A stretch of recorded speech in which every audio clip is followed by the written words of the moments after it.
certes, l'étudiant s'engage dans des études, mais il faut aussi se préoccuper de son projet professionnel. Hein. C'est pas seulement qu'il arrive à avoir le diplôme, qu'il aille jusqu'au bout de son cursus. Bon, ça c'est important bien sûr, mais pas que. Hein, l'important, c'est qu'effectivement, il ait fait le bon choix et puis que ça puisse déboucher ensuite sur un emploi. Dans le cadre de mes études, j'ai passé 2 stages en entreprise. Ces 2 stages sont des expériences que j'ai personnellement beaucoup appréciées. Parce que pour moi, elles prouvent qu'une personne autiste peut avoir un emploi et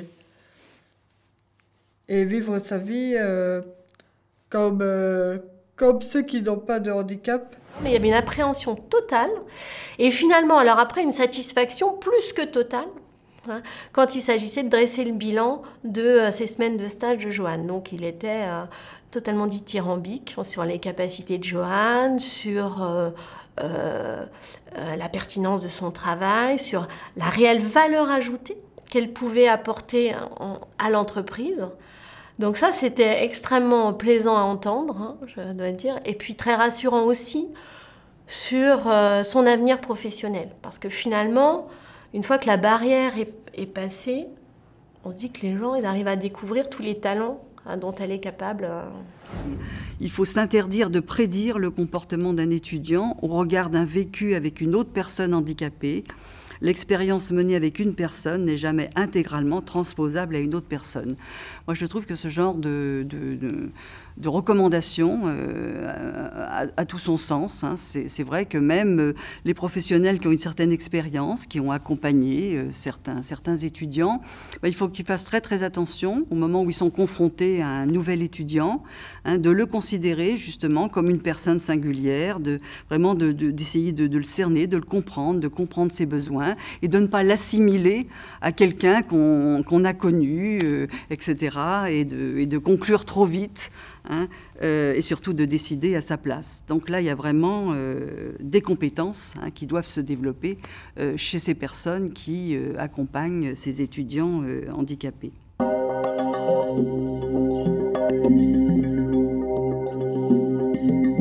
Parce qu'au fond, rechercher un stage, pour moi, l'aspect le plus difficile et celui que j'envisage le plus mal, c'est d'arriver, par exemple, lors d'un entretien d'embauche, à valoriser l'image de l'entreprise alors qu'on n'est pas sincère dans le fond, juste pour espérer y entrer. Pour moi, la part de vérité, elle dépasse vraiment toutes les petites manipulations, le jeu de théâtre qu'on peut mettre en situation lors de l'entretien d'embauche. C'est pour ça que j'aime bien l'appeler l'entretien d'embûche, parce que pour les personnes autistes, il est extrêmement discriminatoire. Et je sais que pour moi, ça sera un aspect qui sera très compliqué et qui sera une source de stress majeure, d'angoisse majeure. Et pour ma part, je devrais encore attendre 1 an avant d'être confronté concrètement. Et j'ai fait le choix, c'est vrai, de ne pas reconnaître le handicap dans le milieu des études. Donc c'est vrai que je ne suis pas, entre guillemets, fiché, j'aime pas ce mot, mais je ne suis pas fiché en tant qu'autiste. Donc je suis un parcours classique, je n'ai pas d'aménagement spécifique. Bien que des fois, j'avoue que j'en aurais besoin, mais ça peut être à rediscuter. Mais pour les stages, ça va être extrêmement compliqué. Ça, je le sais par avance et je commence déjà à m'y préparer un petit peu psychologiquement. Et c'est vrai que dans un entretien d'embauche, on ne va pas forcément explorer les compétences du candidat dans le domaine où il va effectivement travailler, mais on va plus le juger sur sa façon d'être, sur sa personnalité, sur sa façon de répondre ou pas aux questions qu'on lui pose, etc. Et c'est vrai que c'est vraiment un gros challenge. Enfin, c'est vraiment très, très compliqué, quoi, pour ces personnes. Et on comprend que là, l'accès à l'emploi soit très difficile pour elles.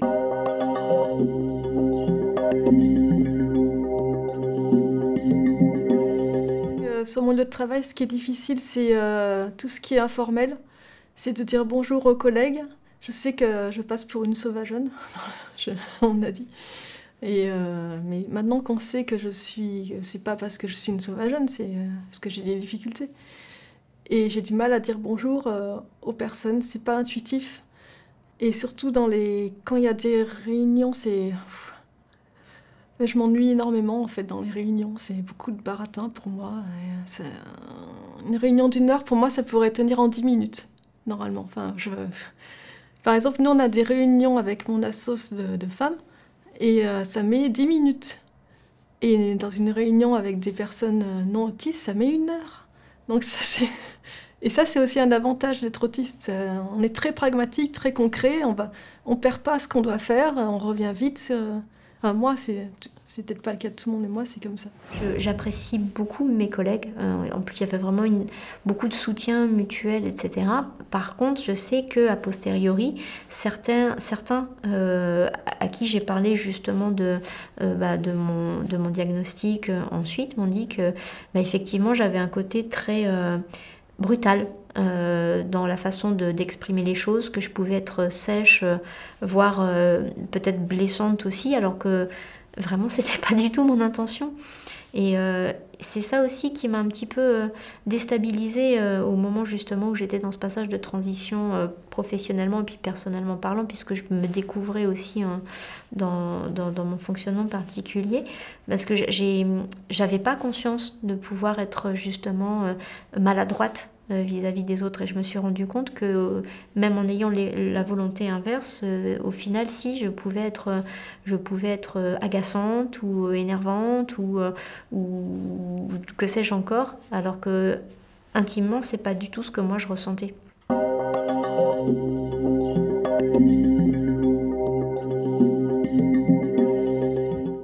J'ai les avantages de mes défauts, c'est-à-dire que je prends beaucoup les choses à cœur. Et donc, je suis très consciencieuse, et ce que je veux faire, je veux le faire bien. Et tant pis pour les pauses, je suis très, très efficace par rapport à d'autres personnes. Je ne m'éparpille pas. C'est-à-dire que je fais une tâche et je la mène jusqu'au bout. Et je ne vais pas prendre du temps à parler, aller dans les pauses café. Et je suis assez rigoureuse, malgré le fait que c'est un peu le bordel sur mon bureau. Je ne vais pas chercher à prendre la place de l'autre, c'est-à-dire qu'on met notre ego de côté.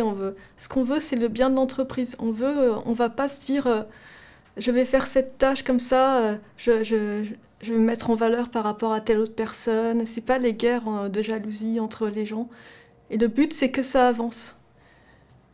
Et du coup, je suis assez loyale et honnête. Et je me rends compte que c'est pas le cas de tout le monde. Et je suis toujours assez choquée de voir ça, parce que pour moi, tout le monde est comme moi, donc je suis toujours choquée de voir ces guerres d'ego entre les gens, ça me sidère. Et aussi, quand il y a par exemple des déjeuners dans un bureau où il y a toutes les autres personnes qui viennent, qui commencent à parler, moi j'ai du mal à... D'abord parce que les gens parlent entre eux, et ça me fait un bruit de fond, c'est comme si vous étiez dans une boîte de nuit avec l'enceinte à côté, quoi. Ou une enceinte là et une enceinte là, avec une musique là et une musique là, et vous êtes au milieu. Voilà, c'est ça l'effet que ça me fait. Et par-dessus tout, je dois faire comme si c'était normal et je dois tenir. Et pour moi, c'est fatigant. Et pour les autres, c'est sympa, c'est reposant, ils rigolent. Et moi, je subis. Et donc, je me retire, et je sais que c'est mal vu de me retirer. Mais maintenant qu'on comprend que c'est mon fonctionnement, les gens acceptent. Alors, un stagiaire autiste, selon la manière dont le considère l'entreprise, ça peut apporter soit énormément d'avantages, soit énormément d'inconvénients. Si on l'affecte à une tâche qui n'est, où il y a énormément d'imprévus, où il y a des coups de fil téléphoniques, où il s'agit de s'adapter socialement constamment, ou tout simplement si on l'affile à la personne autiste à une tâche qui n'est pas propice à ses intérêts, alors ça se passera à tous les coups, de manière sûre, ça se passera mal.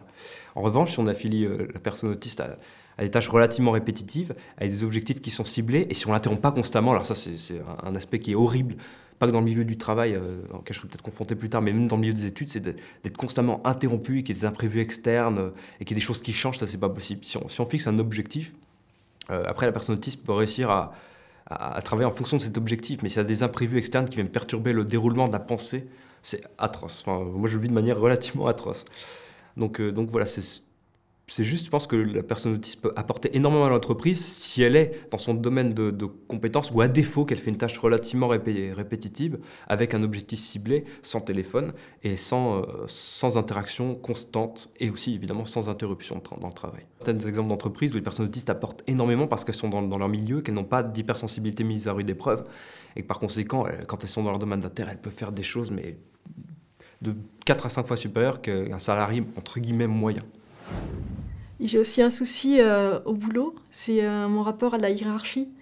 C'est-à-dire, comme je veux que l'entreprise tourne, que les choses, les projets avancent, etc., si je vois qu'il y a quelque chose que je peux faire va faire que ça va avancer, je vais le faire. alors que c'est pas à moi de le faire, c'est à mon supérieur ou quelqu'un qui est au-dessus. Et du coup, ça pose un souci parce que souvent je me suis fait reprendre parce que je fais des choses et alors que c'est pas à moi de le faire et du coup, bah, je suis pas restée dans mon rôle quoi, qui est uniquement de faire ceci, cela. Là, je vais apprendre un autre rôle et je me fais taper sur les doigts. Mais en fait, parce que moi, je vise, c'est pas le but, c'est pas de rester dans mon rôle. Le but, c'est d'être très, très, très pragmatique. C'est les choses avant. Si je peux faire un truc qui va faire que ça va prendre moins de temps pour réaliser cette tâche, je vais la faire, je vais pas me poser de questions. L'autisme, aujourd'hui, c'est pas en termes de dons ou de super compétences ou de grandes incapacités qu'il faut voir ça. C'est finalement, qu'est-ce que ça provoque dans l'environnement ? Ça demande une remise en question, ça demande une structuration, ça demande une organisation, une logique, une rigueur, qui finalement peut être porteuse aussi pour tout le monde. Et moi, j'ai plus l'impression que c'est cet aspect-là qui peut être valorisé quand on accueille une personne avec autisme, notamment dans le monde du travail.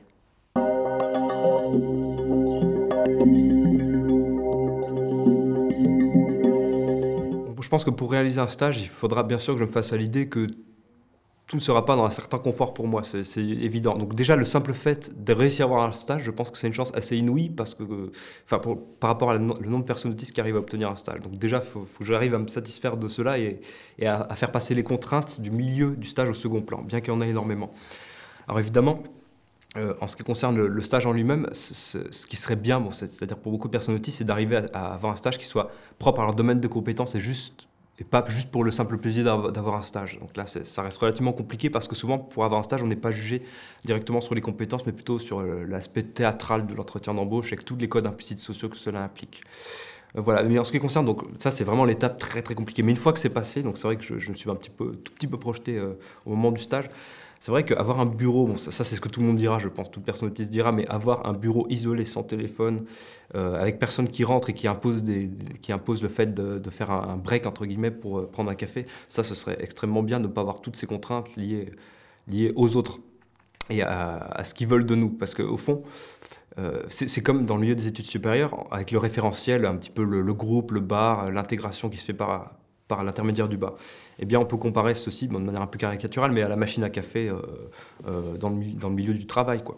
Ce qu'il faudrait vraiment réussir à faire dans beaucoup d'entreprises, et c'est pas le souci, elles en ont des moyens, parce que ce sont des aménagements très mineurs, ce sont juste des endroits, des lieux et des types d'aménagements où les personnes autistes n'aient pas toujours des hypersensorialités qui soient mises à rude épreuve.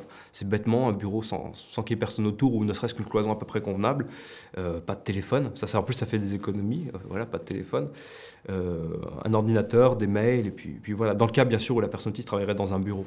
On voit aujourd'hui des personnes autistes qui peuvent exercer dans plein de domaines différents et curieusement, c'est là où la notion de moyens de compensation est intéressante, c'est que si on nous donne ces moyens d'anticiper, de structurer, de comprendre aussi en amont ce qui est attendu de nous, bah, je trouve qu'en fait on a une grande capacité d'adaptation, bien plus qu'on ne peut le penser. C'est-à-dire qu'une fois qu'on nous a donné les éléments, on en fait un bien meilleur usage, de manière bien plus rigoureuse d'ailleurs, qu'à la limite souvent des personnes ordinaires. Et je pense que ça, c'est vraiment une clé pour l'avenir des jeunes aujourd'hui qui ont le diagnostic d'autisme.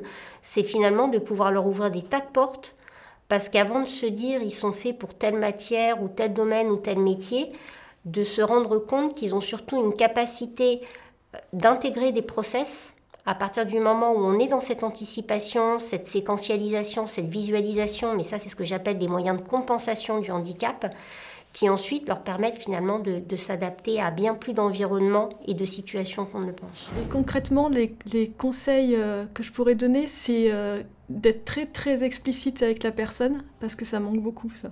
C'est de donner des consignes écrites et pas verbales. Si on me dit des choses, fais ceci, cela verbalement, je ne retiens rien du tout.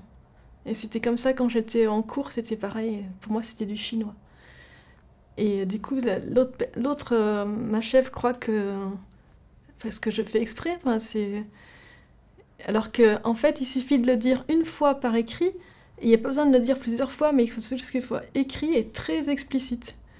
Et aussi, je conseillerais de pas, au niveau posture, de ne pas regarder la personne dans les yeux, d'imiter un peu la personne, c'est-à-dire de se mettre, de la regarder en périphérie, quoi.